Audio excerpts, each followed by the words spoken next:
Les troubles de comportement sont fréquents suite à un traumatisme crânio-cérébral modéré ou grave, surtout lors des premiers jours ou semaines suivant l'accident.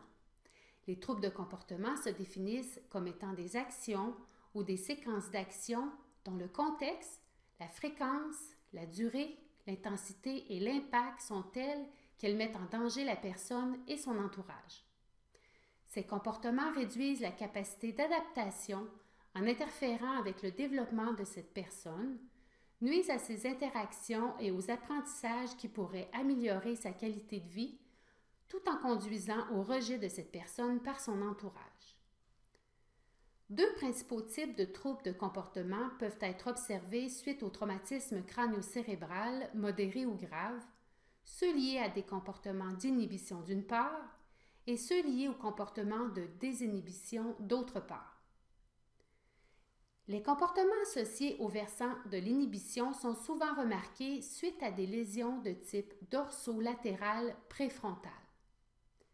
Les comportements sont alors marqués par un manque d'initiative et des comportements apathiques, un trouble à retenir les informations en mémoire à court terme, de la difficulté dans la prise de décision, un trouble à résoudre des problèmes de la vie quotidienne, une rigidité de la pensée et un affect plat et indifférent.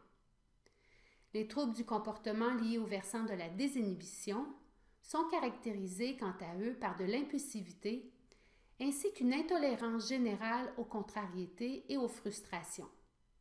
Ils sont souvent associés aux lésions orbitofrontales et entraînent fréquemment l'apparition de comportements sociaux inappropriés, tels que la désinhibition sociale et sexuelle, une incapacité de s'auto-corriger, un jugement appauvri, ainsi que des troubles de contrôle des comportements, tels que l'irritabilité, de l'agressivité et une imprévisibilité.